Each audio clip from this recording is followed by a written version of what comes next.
Ni inkuru idushikiye muri uno mugoroba ivugwa ko hari kimwe mu bihangange bikomeye cyane vyo muri CNDD FDD ndetse no mu nzego nkuru z'igihugu cyane mu rwego rw'umutekano nayo yoba imaze iminsi iri ku musego kubera yoba yarahawe isumu. Ni ibintu bitanguye kumenyerwa cyane muri iyi myaka aho usanga bimwe mu bihangange vyo mu mugambwe uri ku butegetsi bihabwa isumu nabo bafadikanije kurongora igihugu canke mu nzego barimwo. Icyo twababwira nuko kandi ico gihangange kiri mu bihangange bibiri gusanga mu gihugu cy'u Burundi vyaronkejwe ipete rya general kuva ubutegetsi bwa CNDD FDD bushitse ko mwaka wa 2025 butwawe na president Nkurunziza. Ndiniteka n'umunezero ntangere vyo gusubira kubana namwe banywanyi bacu mubana natwe mu makuru n'ibiganiro vya misi yose tubandanye gushikiriza kuri nombonesha kuri yacu kandi yanyu Muhuza TV. Uyu numwanya tugiye kubageza ko amakuru biriko biravugwa bigezwe ko muri kano kanya nga mu gihugu cy'u Burundi akaba ari amakuru tuzagaruka kuri byinshi bitandukanye cyane ko biriko biravugwa ku bategetse batandukanye ndetse n'ibihangange bitandukanye yoba ibarizwa mu gisata cy'umutekano ica politike ndetse no mu mugambwe uri ku butegetsi.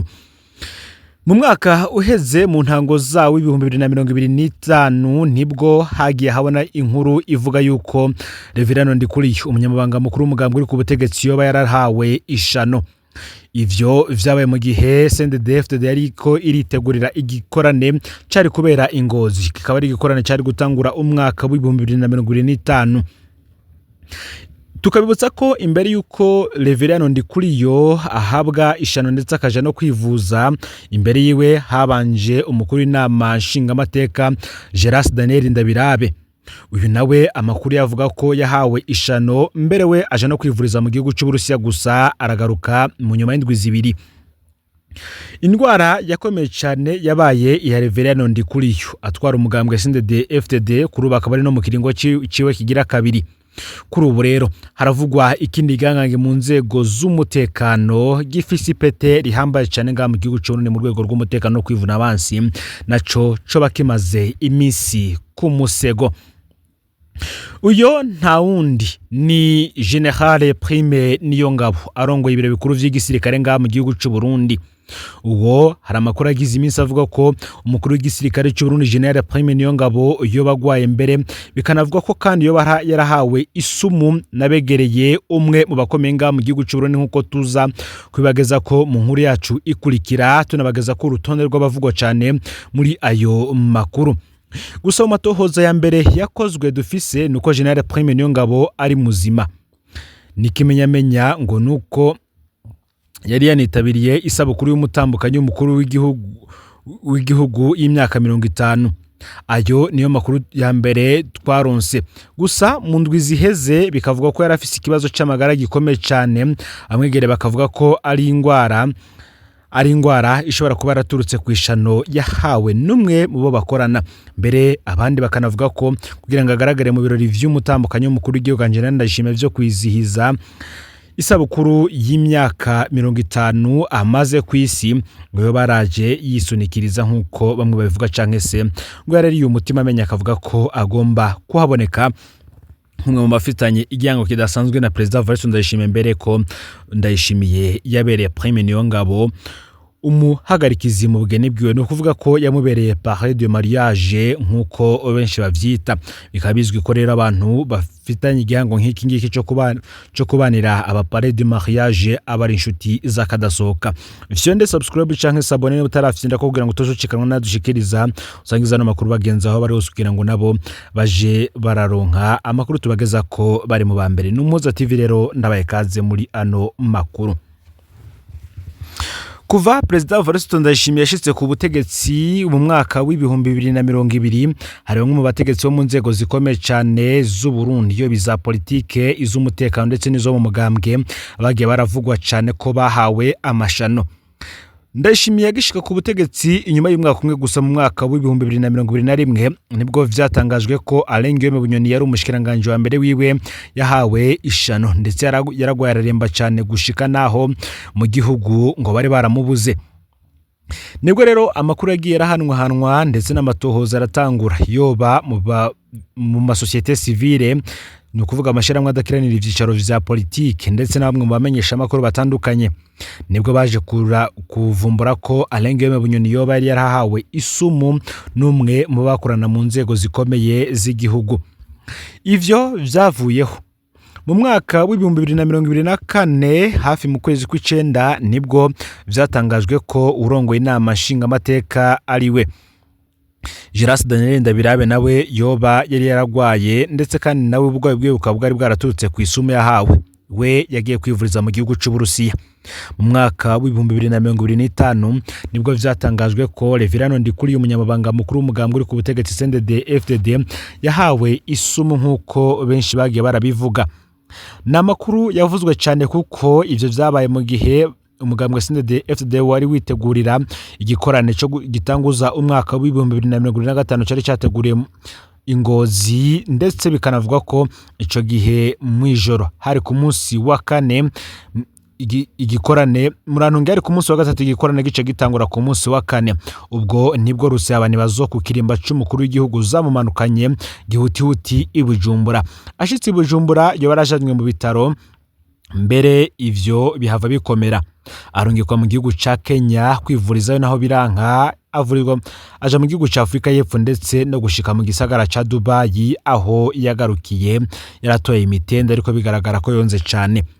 Kuri ubu rero haravugwa isumu ryo ryarahawe umukuru w'ibiro bikuru vya gisirikare General Prime Niyongabo. Aya makuru akaba amaze iminsi avugwa mu matamatama cyane ariko avugirwa mu bategetsi bo hejuru, akavuga ko Prime Niyongabo yoba yaragwaye, mbere bikanavuga ko yahawe isumu n'abegereye umwe mu bategetsi bakomenga mu gihugu cy'u Burundi. Ivyo rero amakuru ahari akavuga yuko ku munsi umutambukanyi w'umukuru w'igihugu yariko yingina isabukuru y'imyaka 50 amaze kwisi, arivyo vyavugwa ko General Prime Niyongabo n'ubundi yagiyeyo ataratora mitende neza, bikavuga ko kandi no mu kuvayo yaciye kwa muganga. Gusa twe ico tumaze kumenya muri kano kanya nuko indwara ngo yoba yaramufashe mu ndwi zibiri ziheze. Ayo niyo makuru dufise, kuko ngo cari ikibazo c'amagara kidasanzwe, ariko mu bipimo vyafashwe n'abaganga b'abahinga bikavugwa yuko bagiye barabona nawe ikintu gitandukanye n'ikizwi cyane mu gupima ingwara. Bikanavuga ko kandi iyo ngwara yamumajije imisi nk'itatu imukomereye cyane, ikaba yaratanguye koroha muri iyi minsi turimwo. Gusa ku munsi umutambukanyi w'umukuru w'igihugu yingina isabukuru y'imyaka 50 amaze avutse, nibwo amakuru yagiye habona avuga ko General Prime Niyongabo yari amaze igihe kinini agwaye ingwara idasanzwe. Benshi bakayisanisha kandi n'isumu ngo yo barahawe n'umwe mu bategetsi murantunge n'umwe mu bihangange bikomeye cyane ngaha mu gihugu cy'u Burundi, cyane ariko ngo nawe yegereye abahambaye cyane tutabasha kuvuga urwego barimo muri ano makuru, kuko amatohoza kuri iyi ngwara ya Prime Niyongabo akibandanya. Prime Niyongabo rero muri uno mwaka akaba yaragiye avugwa mu bintu byinshi bitandukanye, ndetse no mu mwaka uheze. Dutanguriye mu mwaka uheze murantunge mu mwaka w'ibihumbi 2024 nibwo hagiye haravuga ibintu byinshi bitandukanye, aho vyavuga ko General Prime Niyongabo yari mu mugambi wo gutembagaza ubutegetsi bwa President Evariste Ndayishimiye mu mwaka w'ibihumbi 2023.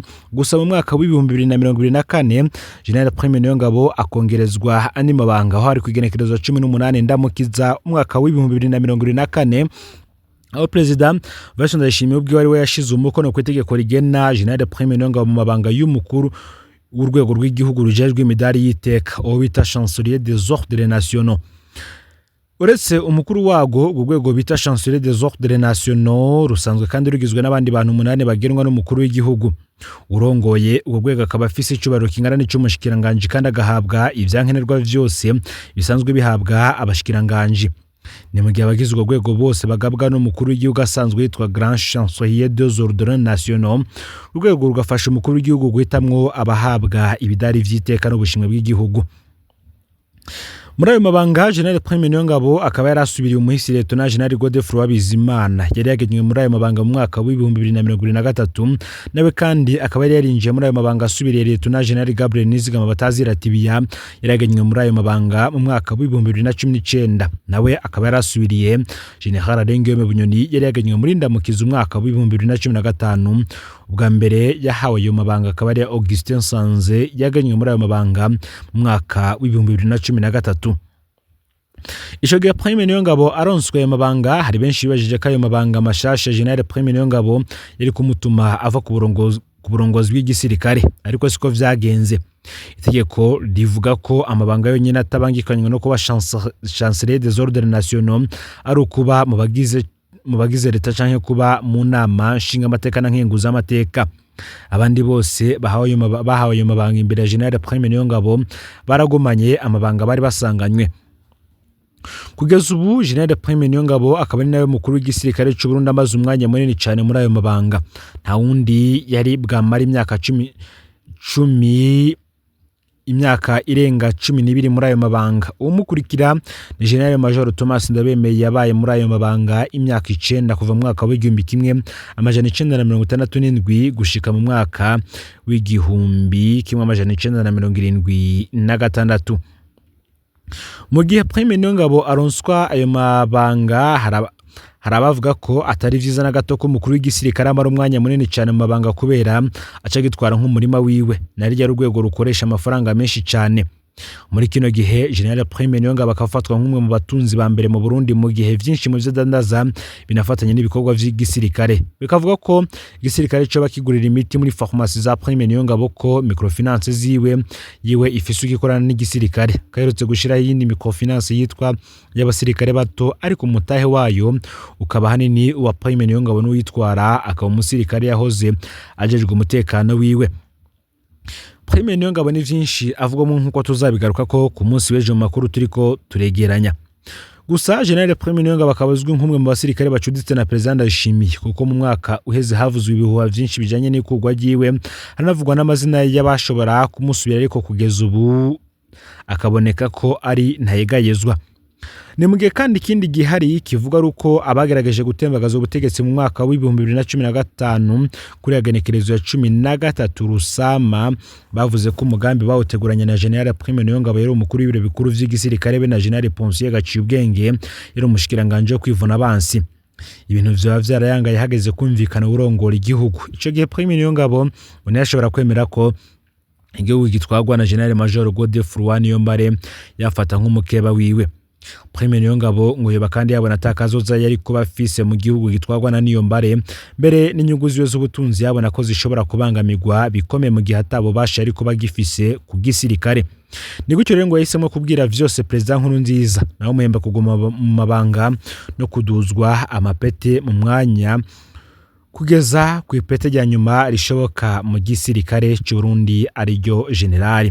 Nkuko natangwa no makuru mbivuga kandi tukabibutsa ko mu bafise iryo pete ngaha mu gihugu cy'u Burundi ari abagabo babiri bonyene ari bo General Arengiyome Bunyoni mu gipolisi ndetse na General Prime Niyongabo arifise mu gisirikare cy'u Burundi. Ni mugihe kandi ari vyinshi biriko biravugwa ijyanye no ngaha mu gihugu cy'u Burundi. Bamwe bati ese koko murantunge ku munsi w'ejo nibwo hagaragaye indi inkuru yavuga ko hari indi soko yahiye mu gihugu. Iyo ni soko ya Buganda mu Cibitoke yoba yari kirasha abategetsi n'igipolisi mu Cibitoke ngo nabo bagomba gukora ibishoboka byose kugira ngo umuriro uzime. Ivyo bikaba byari banyuma y'iminsi 10 gusa isoko nkuru ya Ngozi hiye ya Buganda nayo ikaba yariko yaka umuriro mu munsi uheze. Bamwe bati ese ko kinteguro y'umugambi uri ku butegetsi zoshikana Burundi ku gihugu cifashe mu mwaka wa 2040 ngo kamasoko aguma aturirwa umwanya n'umwanya. Ese ivyo vyo bizotuma ryahangiro Burundi bwihaye n'ubundi bugumako?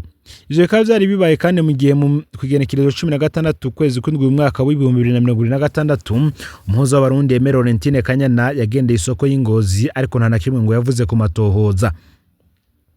Umuhuza w'abarundi Aimé Laurentine Kanyana yaragendeye abadandaza baburiye ivyabo mu isoko ya Ngozi ngo ari mu ntumbero yo kubahumuriza ku muriro watikije ibice 80% vy'isoko ku mugoroba w'igenekerezo y'icenda ushira igenekerezo ya 10 mu Kakaro uyu mwaka.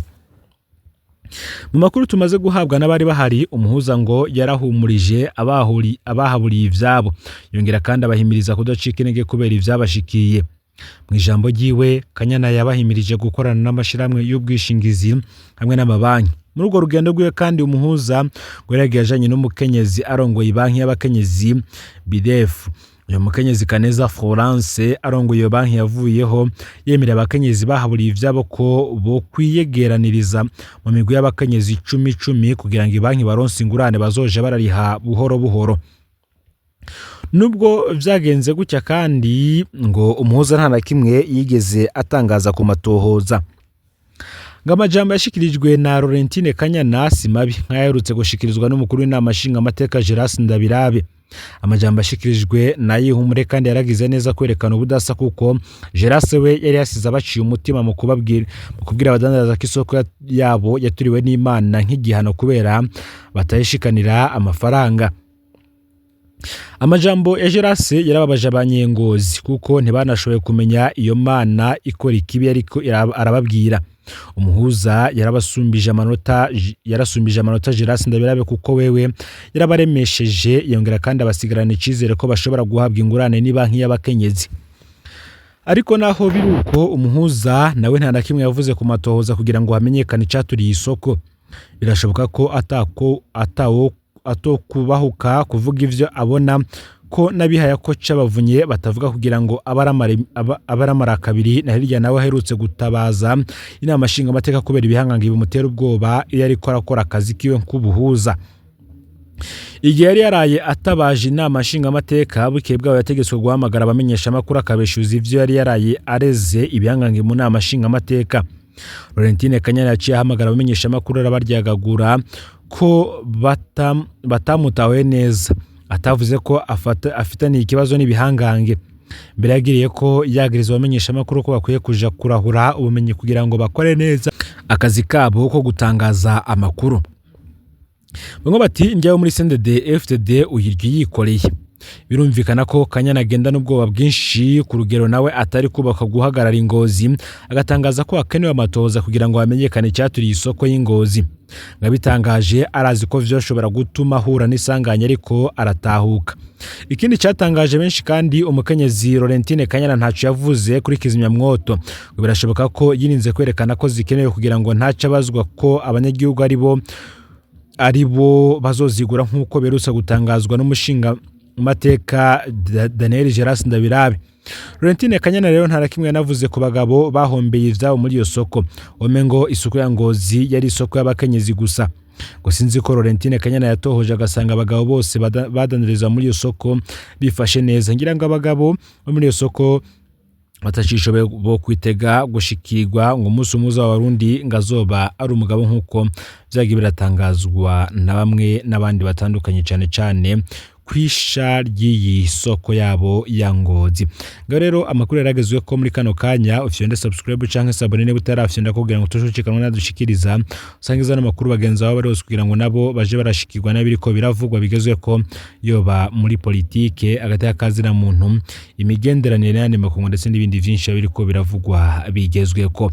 No Muhuza TV rero Imana bazegeye mu bikorwa byanyu vya misi yose muriko murakora. Amakuru yacu yo arabandanya.